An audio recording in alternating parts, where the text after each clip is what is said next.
Imagine standing in a quiet medieval village hundreds of years ago. No warning, no alarms. Just the distant sound of danger approaching. Within minutes, the streets empty, fires go cold. Doors stay open. And yet, when enemies arrive, there is no one to be found. No fleeing crowds. No hidden forests. No visible shelters. Because the families did not run away. They disappeared downward, beneath ordinary homes, beneath kitchens and stables, and simple stone floors. Entire underground worlds existed carefully carved by hand, planned over generations, and designed to outsmart violence itself. These were not crude holes in the ground. They were silent systems of survival. Homes that breathed without machines. Walls that held without concrete. Designs so intelligent that even modern engineers still pause and ask how people without modern tools built structures that refused to collapse centuries later. What if the most advanced builders in history were not the ones who built the tallest towers, but the ones who knew how to stay unseen? Tonight, you are about to uncover the quiet genius of medieval families.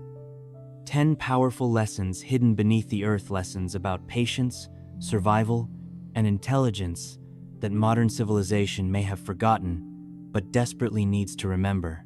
They built with the earth, not against it. Medieval builders did not arrive at a piece of land and immediately begin digging. They paused. They observed. They learned the personality of the ground beneath their feet. They watched how rain moved across the soil, where water settled after storms, and which areas stayed dry even in harsh seasons. They noticed where the earth cracked in summer, where it softened in winter, and where stone lay close enough to the surface to offer strength. Before a single wall was carved, the land itself had already spoken. Instead of flattening hills or forcing straight foundations into unstable ground, they chose locations that were already strong. Hillsides, rocky slopes, and compact earth became natural shields. The dugout was not placed on the land, it was shaped within it. The earth was treated as part of the structure, not something separate from it. This approach gave their homes a quiet power. Thick soil acted as insulation, keeping interiors cool in summer and warm in winter. Wind could not reach them. Fire could not spread to them. Even violent weather passed above without touching those below. When the ground shook, pressure was absorbed and distributed instead of causing collapse. Medieval builders understood something many modern designs forget. The land is always stronger than what humans place on top of it. By working with natural weight and balance, their dugouts became stable by default. No heavy reinforcements were needed because the earth itself carried the load. They also avoided arrogance. If the soil was loose, they moved elsewhere. If water flowed too close, they changed direction. If the land resisted, they listened. Survival depended on humility, not control. What modern engineers describe with charts, measurements, and technical terms was once learned through patience and experience. These builders trusted what the earth showed them over time. They knew that nature always gives warnings if you are willing to watch long enough. That is why many of these underground homes still stand today. Not because medieval people were stronger than us, but because they were more attentive. They did not conquer the land. They partnered with it. What we now call advanced engineering was, to them, simply respect for the ground that carried their lives. Air was designed, not hoped for. For medieval families, going underground did not mean giving up fresh air. It meant understanding it more deeply. They knew that air was life. Without it, even the strongest shelter would become a grave. So they never relied on luck or chance. Air was not something they hoped would move. It was something they carefully planned for from the very beginning. Before carving living spaces, they planned how breath would travel. Vertical shafts were cut upward to the surface, not straight, but angled, so wind could be drawn in without revealing the entrance. Some shafts were narrow to control airflow. Others widened at specific points to slow or speed the movement of air. They understood that warm air rises and cool air sinks, even if they did not use scientific words for it. Cooking areas were placed lower or farther away so smoke would be pulled upward naturally. Living spaces were positioned where fresh air would pass through before exiting, keeping rooms breathable and clear. In deep underground settlements, multiple shafts worked together. One brought air in, another released it. Temperature differences between the surface and the underground created constant circulation. Day and night, summer and winter, the system adjusted itself without any human effort. What makes this even more remarkable is that many of these ventilation systems still function today. Air continues to move through tunnels carved centuries ago, untouched by machines or modern repairs. This is not coincidence, it is design. They also understood safety. Open flames were carefully managed. Smoke paths were separated from sleeping areas.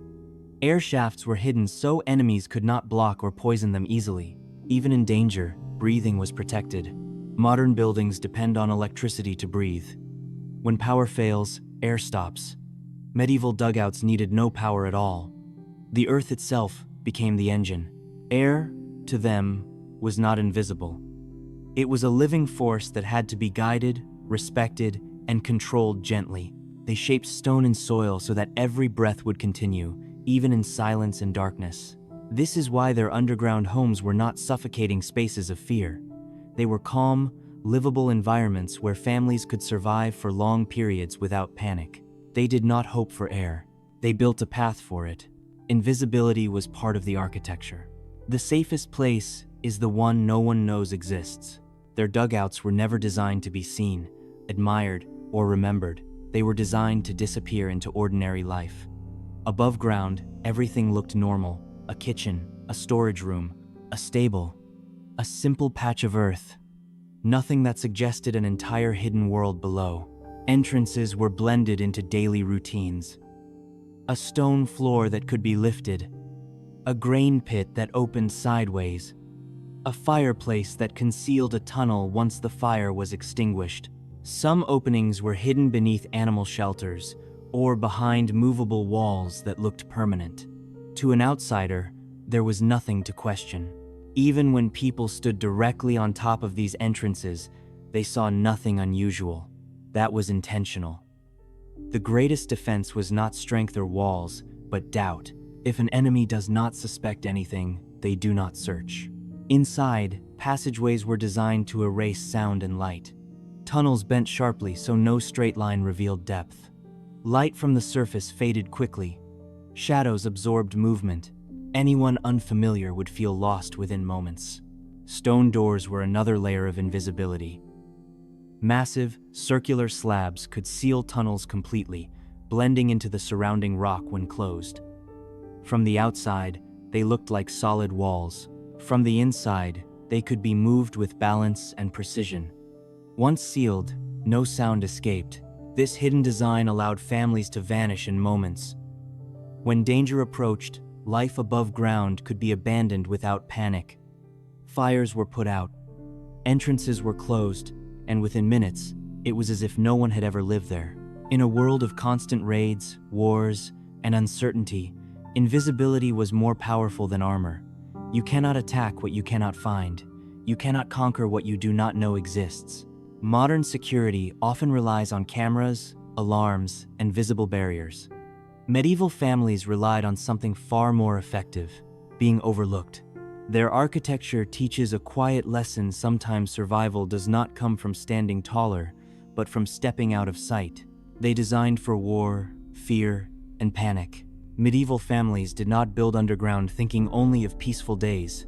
They built while imagining the worst moments of human behavior. They knew fear changes how people move, how they breathe, how they think. Panic makes hands shake, footsteps rush, and decisions collapse. So their dugouts were not designed for calm, they were designed to function when calm was gone. Every tunnel considered danger. Passageways were narrow, forcing anyone entering to slow down. Sharp turns blocked long sightlines, making it impossible for intruders to see what waited ahead. Low ceilings forced enemies to crouch, removing strength and balance. In contrast, those who lived there knew exactly how to move in the dark. Heavy stone doors could seal sections instantly. Some were placed just beyond corners, hidden until it was too late. Once closed, they turned tunnels into dead ends. A small group could defend an entire complex using very little force. Even the layout itself was psychological. Confusing paths caused hesitation. Identical tunnels disoriented outsiders. The deeper an intruder went, the more uncertain they became. Fear worked in favor of the defenders. For families hiding inside, the design reduced panic. Routes were familiar, safe rooms were close, escape tunnels existed as last options. Mothers, children, and elders could be moved quickly into secure chambers without chaos. They also planned for time. Sieges could last days or months. Dugouts included sealed areas where families could wait silently, conserving energy and air. Fire and light were controlled to avoid smoke and sound. Every movement was measured. This was architecture built with human emotion in mind. Not comfort, not beauty, survival under pressure. Modern emergency design often comes after disasters. Medieval builders designed because of disasters. They had already lived through violence, loss, and fear. Their structures were shaped by memory. They accepted that war would come. So they built places where fear would not win. Food, water, and life were built in. Medieval dugouts were never meant to be places where people simply hid and waited. They were meant to be places where life could continue. From the very beginning, builders planned how families would eat, drink, rest, and survive for long periods without stepping back into danger. Food and water were not afterthoughts. They were part of the architecture itself. Water came first. Many dugouts were carved around natural springs or shallow underground water sources. Wells were dug deep enough to remain clean and protected, even during sieges. Water channels were shaped so that flooding could be controlled, not feared. In some shelters, small drainage paths quietly redirected excess moisture away from living areas, keeping the space dry and usable. Food storage was just as carefully planned.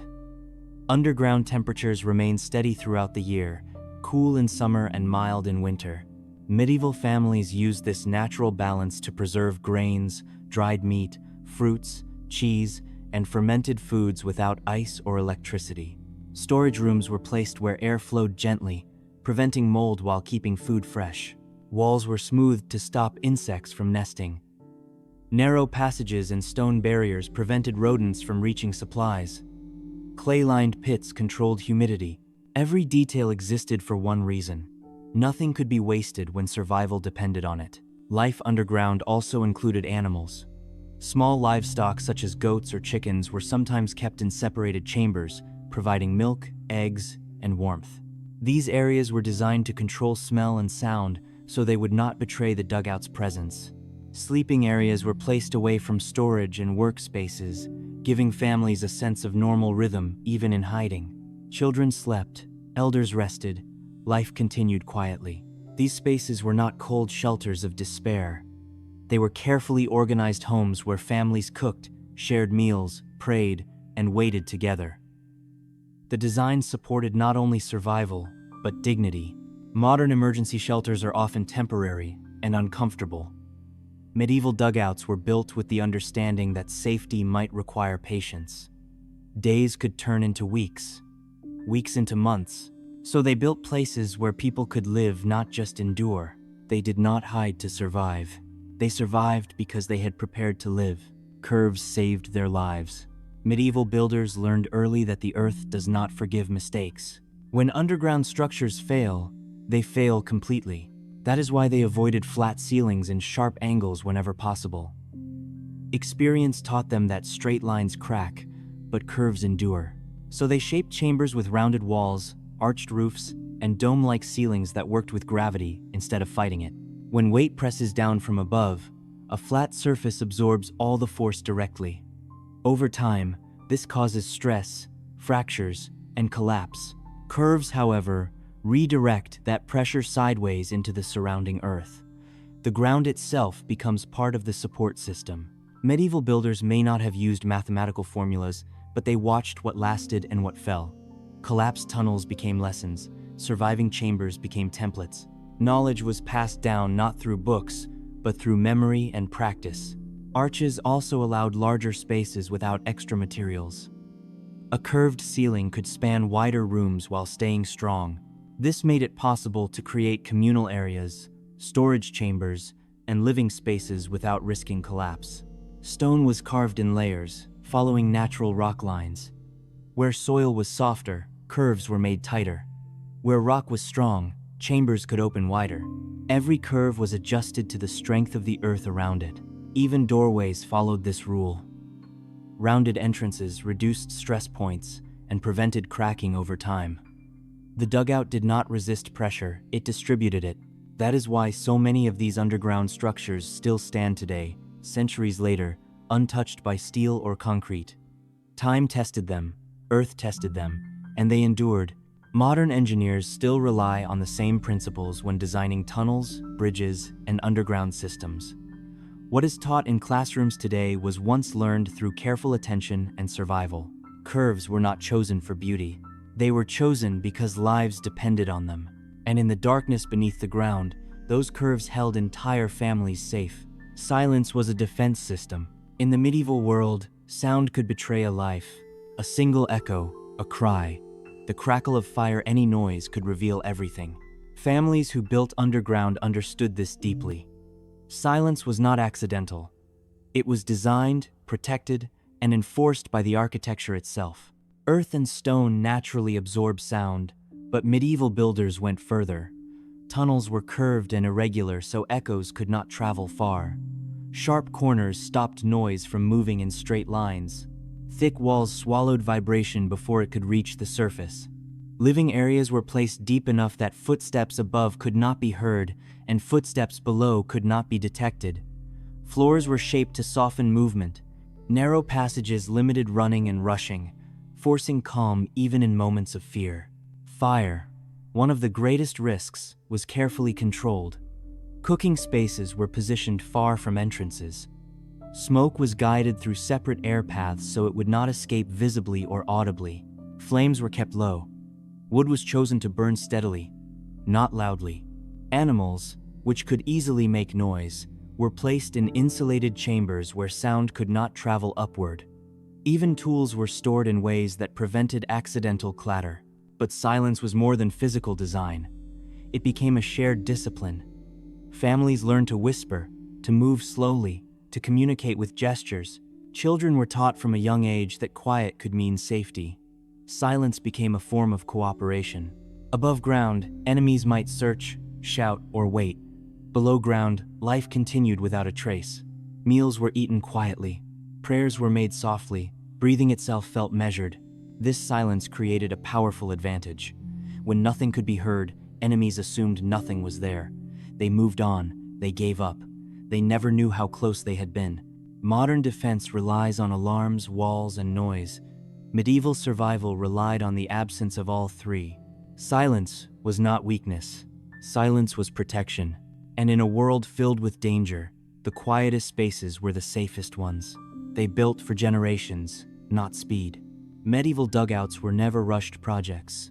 No one expected them to be finished quickly. Families understood that what they were building was not just for themselves, but for children they had not yet met, and grandchildren who would one day depend on the same walls. Time was not an enemy. It was part of the plan. Digging happened slowly, often over many years. A single chamber might take seasons to complete. Expansion only happened when the land allowed it and when need demanded it. Nothing was forced. Nothing was hurried. Parents carved small spaces for young families. As children grew, new rooms were added. Storage areas expanded. Tunnels lengthened. Each generation left its mark, but always in harmony with what already existed. This slow growth made the dugouts stronger. Builders learned the behavior of the earth over time. If cracks appeared, designs changed. If moisture increased, drainage was adjusted. The structure evolved with experience, not assumptions. Materials were chosen with care. Stone that lasted was reused. Weak areas were reinforced. Nothing was temporary. Because rebuilding underground is costly and dangerous. Every decision assumed permanence. Knowledge was passed down orally. Elders taught younger members where to dig, where not to touch, which walls held weight, and which tunnels were fragile. Memory replaced written plans. Experience replaced speed. Modern construction often prioritizes deadlines and efficiency. Medieval builders prioritized continuity. They accepted that building slowly meant building wisely. These dugouts became family legacies. They held stories, habits, and survival knowledge. The walls remembered generations. What lasted was not the effort of one lifetime, but the patience of many. They were not building for today. They were building so tomorrow would exist. They understood psychology without naming it.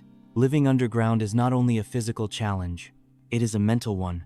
Medieval families understood this through experience. They knew that darkness, confinement, and waiting could slowly break the human spirit if the space was not designed with care. Long before psychology had a name, they built with the human mind in mind. They avoided endless narrow tunnels for daily living. Instead, they created wider chambers where families could sit together, share meals, and feel a sense of openness. These spaces allowed people to see one another's faces, to feel less alone, even while hidden. Private areas were just as important. Small sleeping rooms gave individuals moments of quiet and personal space. This balance between togetherness and privacy reduced tension and fear, especially during long periods of hiding. Light was carefully managed. Small shafts allowed limited daylight to enter without revealing the dugout's location. Even a faint glow helped maintain a sense of time, day and night, morning and evening. This prevented confusion and emotional exhaustion. Airflow played a role in mental calm as well. Fresh air reduced panic and discomfort. Stale air increases anxiety, even if people do not understand why. Medieval builders learned that breath and peace were connected. Routine mattered. Dugouts were organized so daily activities followed a rhythm: cooking, resting, prayer, work, sleep. Familiar structure kept the mind grounded when the outside world felt dangerous and uncertain. They also understood the importance of purpose. These spaces were not built to feel like prisons. They were built to feel like homes. Walls were smoothed. Areas were cleaned. Some families marked spaces with simple symbols or patterns, reminding themselves that life still had meaning. Children, especially, were protected. Safe areas were created where they could stay close to family, reducing fear and confusion. Elders were given quiet spaces to rest, preserving dignity even in hardship. Modern science confirms what medieval families already knew. Humans need light, air, connection, and routine to remain mentally strong. They did not name psychology, they practiced it. And because of that, their underground shelters protected not only bodies, but hearts and minds as well. True intelligence leaves no trace. Medieval families did not build underground to be remembered. They built to remain alive. There were no grand entrances, no decorations meant to impress, no symbols of power carved into stone. Above ground, their villages looked ordinary, even forgettable. And that was exactly the point. True intelligence, to them, was quiet. It did not announce itself. It did not seek attention or admiration. It worked silently, doing its job without leaving marks for others to notice. Their dugouts blended so completely into daily life that even neighbors sometimes did not know they existed. When danger passed, entrances were sealed again. Life returned to the surface. Nothing remained to suggest that families had vanished below for weeks or months. This lack of trace was intentional. Visible strength attracts challenge. Hidden strength avoids it. The smartest defense was one that never invited conflict in the first place. Even inside the dugouts, efficiency ruled over decoration. Space was used wisely. Tools had places. Nothing was excessive. Every feature had a purpose tied directly to survival. Centuries later, many of these structures were only discovered by accident: a collapsed floor, a farmer digging, a wall giving way. Engineers and historians were stunned, not just by what they found, but by how long it had remained hidden.